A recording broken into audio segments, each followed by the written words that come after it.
Bonjour tout le monde, ici Antoine Joubert. Aujourd'hui, je mets à l'essai la Porsche 911 Carrera GTS, la première à utiliser une technologie hybride dans l'histoire de la 911 qui a été lancée en 1963. Modèle 2025, on lance simultanément la nouvelle 911 Carrera et cette GTS à technologie hybride. Le modèle S suivra d'ici peu et seront ensuite introduits, comme c'est de tradition chez Porsche, les modèles Turbo, Turbo S et la famille GT3 qui suivra en 2026, peut-être même 2027. Mais pour 2025, on se concentre sur le modèle Carrera et sur cette nouvelle GTS qui est offerte autant avec le rouage intégral qu'avec le mode propulsé. Évidemment, c'est le modèle qu'on a ici. On élimine malheureusement la possibilité d'une boîte manuelle parce qu'on vient jumeler à tout ça la technologie hybride, une technologie qui permet d'aller chercher un maximum de 533 chevaux, donc une augmentation significative au niveau de la puissance. Et on annonce un 0-100 km/h, en tenez-vous bien, 3 secondes tout juste avec le mode départ canon. Alors, une voiture qui se veut beaucoup plus performante que par le passé, qu'on aura la chance de mettre à l'essai aujourd'hui sur le circuit d'Ascari en Espagne, un endroit magnifique où je me trouve présentement.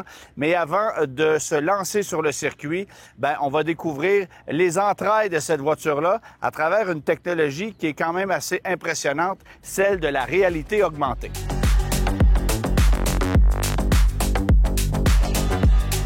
Afin de mieux nous illustrer les améliorations qui ont été apportées à la nouvelle 911 GTS, Porsche a décidé d'utiliser la réalité augmentée, une technologie qui est franchement impressionnante puisqu'on peut littéralement marcher à travers le véhicule pour découvrir chacun des éléments. Mais un des facteurs que je veux vous illustrer et qui est très intéressant sur cette voiture-ci, ce sont les volets actifs qu'on a placés de chaque côté du pare-choc. C'est unique à cette version T-Hybrid. Des volets actifs de chaque côté, il y en a 5 de chaque côté, évidemment, et ceux-ci vont se refermer ou seront fermés littéralement lorsque la voiture va rouler en mode régulier, lorsque vous n'exploiterez pas, par exemple, la pleine puissance du véhicule ou que vous ne serez pas en mode Sport Plus, parce qu'à ce moment-là, ils seront ouverts en tout temps. Évidemment, c'est un élément qui peut devenir problématique durant la saison froide avec la glace, la neige qui se retrouve chez nous pour ceux qui, évidemment, oseront utiliser la GTS à 4 roues motrices, par exemple, durant la saison froide.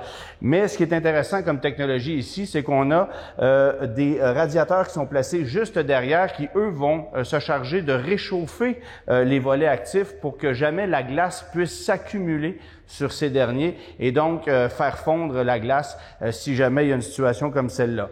Il y a aussi un ordinateur qui va faire en sorte que si jamais il y a de la glace ou de la neige qui se retrouve là, les volets ne passeront pas leur temps à bouger, ils vont demeurer fixes jusqu'à ce qu'on règle le problème. Alors, pas de risque de bris de ce côté-ci et ça permet évidemment d'améliorer d'un côté l'aérodynamisme du véhicule et de l'autre côté de refroidir les freins, par exemple, lorsque, évidemment, ils sont très chauds. Sous la carrosserie de la 911, vous voyez le groupe motopropulseur qui est évidemment plus complexe que ce qu'on va retrouver sur d'autres modèles de la famille 911. Et une des particularités, évidemment, c'est l'ajout de cette batterie d'1,9 kWh qui va permettre à la voiture d'offrir un maximum de couple initial et d'améliorer essentiellement les performances. Il faut souligner que la voiture est seulement 50 kg plus lourde que la précédente 911 GTS, ce qui est évidemment un tour de force puisqu'on ajoute ici un moteur électrique, une batterie qui à elle seule pèse 27 kg. Alors, c'est un poids plume pour une batterie de ce genre-là. Évidemment, il y a beaucoup de technologie qui est ajoutée au véhicule. Donc, le poids ne se fait pas réellement sentir, ou du moins le surpoids ne se fait pas réellement sentir par rapport à la voiture qu'on vient remplacer.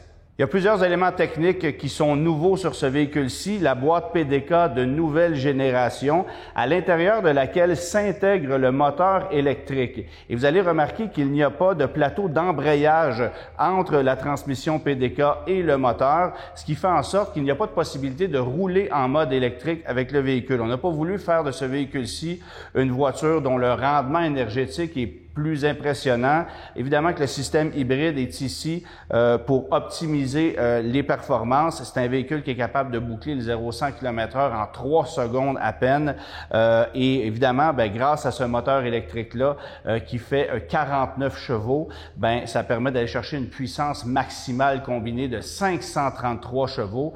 Bon, la batterie qui est évidemment placée à l'avant du véhicule au niveau de l'essieu avant, la boîte PDK qui est nouvelle et ce nouveau moteur 3,6 litres qui a été abaissé de 110 mm par rapport au précédent moteur. Donc, le centre de gravité qui est beaucoup plus bas que par le passé parce qu'on vient évidemment ajouter de la technologie au-dessus du moteur et il fallait pouvoir le glisser.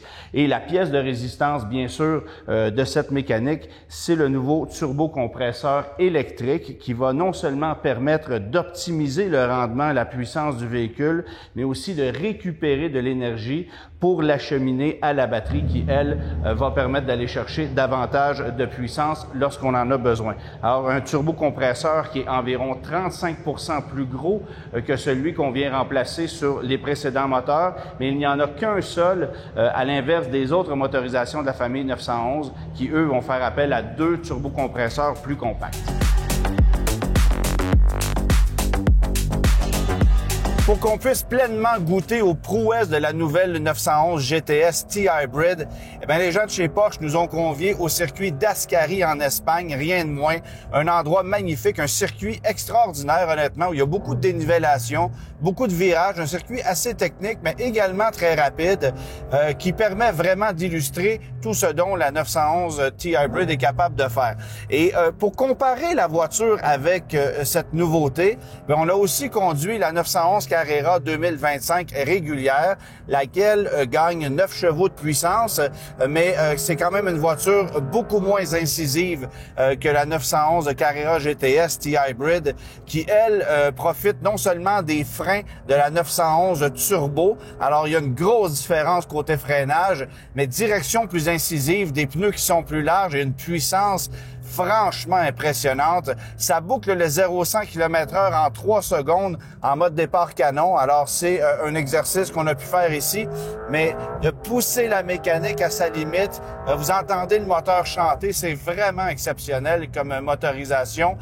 Et évidemment, on combine ici la puissance du moteur électrique et la puissance de ce nouveau 6 cylindres à plat de 3,6 litres, un moteur qui est positionné plus bas dans la voiture pour avoir un centre de gravité qui est encore plus bas.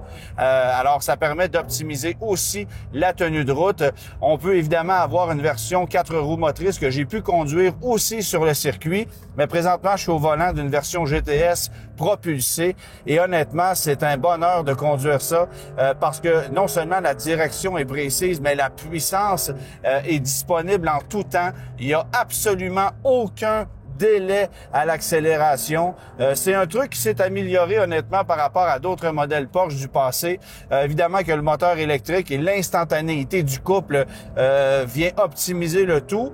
Et bien sûr, on va sentir un peu plus de surpoids à bord de cette voiture-ci qu'à bord d'une 911 Carrera régulière parce que la voiture, évidemment, est plus lourde forcément. Elle est 50 kg plus lourde que la précédente 911 GTS, mais pour une puissance qui a été passablement augmenté. En fait, vous allez avoir 478 chevaux qui sont issus du moteur à essence.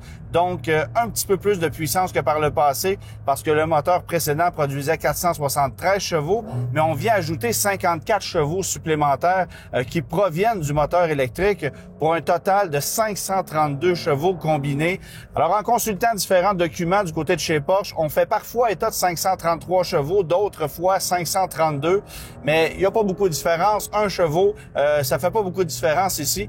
Et de toute façon, c'est une voiture qui accélère de façon extraordinaire. Exploiter cette mécanique-là sur un circuit, c'est un bonheur. Et je vous avoue être impressionné par le fait que bien qu'on ait une technologie hybride qui nécessairement n'est pas toujours appelée à optimiser le plaisir au volant ou les performances, ici, c'est franchement exceptionnel. On ne sent à peu près pas le surpoids. La puissance est toujours présente, encore une fois, et ça en fait une voiture qui est littéralement fascinante à conduire. À se demander ce qu'on fera avec les futures versions turbo, parce que bien sûr ici, on a pratiquement les performances d'une 911 turbo qui est beaucoup plus puissante et qui est beaucoup plus lourde également. Alors la GTS, ça a toujours été pour moi la version la plus intéressante en matière d'équilibre et de conduite sportive dans la gamme 911. Mais là, on repousse la chose d'un cran encore une fois. C'est vraiment magique. Seule petite déception, évidemment, pas de boîte manuelle, mais cette boîte PDK à 8 rapports fait quand même un travail sensationnel. Et malheureusement, c'est déjà le temps de rentrer au puits. On s'en va maintenant sur la route.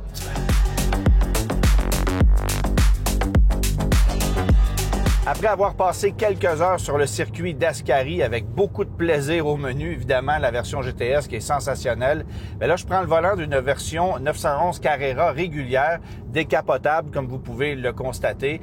Une voiture qui est certainement plus conviviale que la GTS, qui est plus incisive.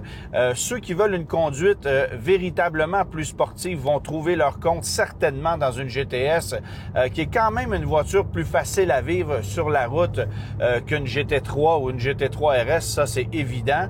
Mais il y a une différence au niveau du confort et de la facilité de conduite avec une 911 Carrera. Évidemment, on n'a pas encore lancé la version S qui devrait arriver prochainement, mais il faut s'attendre à un niveau de performance un peu plus élevé que ce qu'on a ici, avec un comportement qui est essentiellement le même que celui-là. Les voies sont un tantinet plus larges sur une version Carrera S, mais cette voiture-ci a droit à quelques petites modifications cette année qui la rendent encore plus intéressante en conduite. C'est très rapide comme voiture. Bon, évidemment que sur le circuit, on a pu constater que les freins avaient leurs limites beaucoup plus rapidement que dans le cas d'une version GTS qui, elle, exploite les freins d'une 911 turbo. Alors, ça fait toute une différence. Mais ce qu'on a pu aussi constater, c'est que la voiture est un peu plus souple au niveau des suspensions. Même lorsqu'on la place en mode Sport Plus, elle est certainement moins incisive qu'une GTS qui est un véritable rasoir sur circuit et qui est fort impressionnante. Un point qu'il faut souligner par contre, c'est que la 911 Carrera demeure une voiture plus légère, passablement plus légère que la nouvelle GTS, forcément, qui exploite une technologie hybride. Donc une voiture qui est 50 kg plus lourde que le modèle qu'on vient remplacer, mais qui était déjà un peu plus lourd que la 911 régulière. Alors, on aime beaucoup ce sentiment de légèreté qu'on retrouve dans cette 911 Carrera parce que c'est une voiture qui a un peu moins de technologie aussi, pas de 4 roues directionnelles comme avec la 911 GTS qu'on a pu conduire un peu plus tôt aujourd'hui. Une voiture qui est très, très facile à conduire. Je me trouve sur des routes qui sont sinueuses en pleine montagne ici dans le sud de l'Espagne et honnêtement, c'est une voiture qui est fantastique à conduire ici, qui offre un niveau de confort franchement exceptionnel. C'est certainement la voiture sport la plus facile à vivre dans le monde de l'exotisme.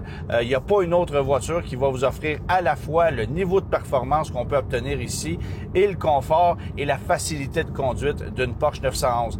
Évidemment, plus vous montez en gamme, plus ça va vous coûter en confort. Peut-être pas si vous choisissez une version turbo, mais faut savoir qu'une 911 régulière, ça demeure une voiture très confortable. Et je ne parle pas nécessairement des sièges, mais du châssis qui travaille à merveille, suspension qui est vraiment bien adaptée à cette voiture-là et qui compose plus facilement avec les imperfections de la route. Il n'y en a pas beaucoup ici où je me trouve, mais chez nous, c'est une autre histoire. Alors, ça change énormément la donne et je vous avoue que si je devais sélectionner une 911 pour conduire à tous les jours, je ne choisirais peut-être pas une GTS, qui n'était pas le langage que j'utilisais jusqu'à tout récemment, parce que la GTS était ma version favorite.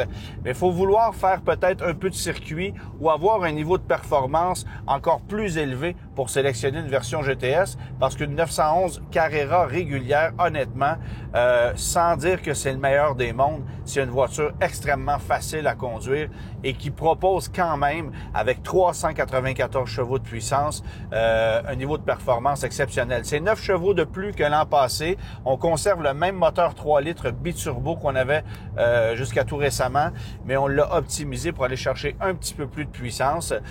Mais on demeure sous le seuil psychologique des 400 chevaux. Honnêtement, ça change pas grand-chose, c'est juste un chiffre. Ce qui est important, c'est d'avoir du plaisir au volant, d'avoir des performances, et ça, on l'obtient.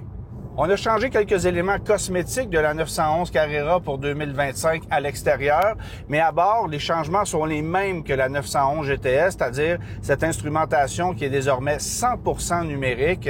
Essentiellement, on a remplacé le cadran physique central, donc le tachymètre, par un écran 100% numérique, mais on conserve la même présentation. Donc, ces 5 cadrans circulaires qui sont désormais numériques, mais qui se positionnent de la même façon que par le passé, mais on a pu les retravailler pour qu'on ait une meilleure visibilité, une meilleure facilité d'utilisation des différentes fonctions qu'avec le précédent modèle où c'était un peu plus large et on perdait une partie de l'information. Alors, problème réglé de ce côté-là. Et moi qui suis un adepte des cadrans analogiques, je vous avoue qu'ici, l'exercice est tellement réussi que c'est pas un truc qui va me manquer dans la nouvelle génération de la 911. On a aussi remplacé la clé de démarrage physique qui était juchée à la planche de bord dans le passé par un bouton de démarrage standard, celui que vous allez retrouver dans un Macan, dans un Cayenne. Certainement une question d'économie de coût. Et c'est un peu plus logique entre vous et moi parce que l'exercice de tourner une clé n'avait peut-être plus sa place. C'était encore un charme intéressant pour une voiture sport, mais c'est certainement pas un élément dont les gens vont s'ennuyer. Et sinon, essentiellement, la présentation demeure la même. Quelques changements au niveau de l'écran central avec l'opérant Apple CarPlay qu'on peut obtenir désormais comme dans le Cayenne, la Taycan, ce qu'on n'avait pas dans le passé. Alors ça, c'est intégré désormais. Mais sinon, la présentation est essentiellement la même. Et ce que vous pourrez choisir que vous n'aviez pas dans le passé, ce sont de nouvelles teintes intérieures, de nouveaux matériaux pour décorer l'habitacle.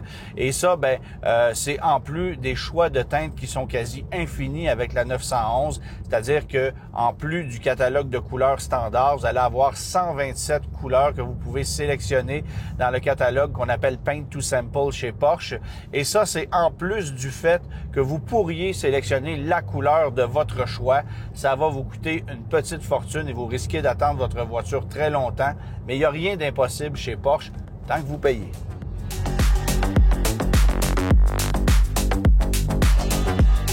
Elle porte le nom de code 992.2. C'est une évolution du modèle qu'on remplace pour 2025. Une voiture qui, pour le moment, est offerte en déclinaison Carrera de base, sans possibilité de 4 roues motrices. Ça viendra un peu plus tard. Et en version Carrera GTS, où là, évidemment, les offres sont beaucoup plus larges. Si vous optez pour une version 911 Carrera, c'est un coupé ou un cabriolet uniquement pour 2025. Et encore une fois, on annoncera les prix et l'arrivée de nouveaux modèles ultérieurement.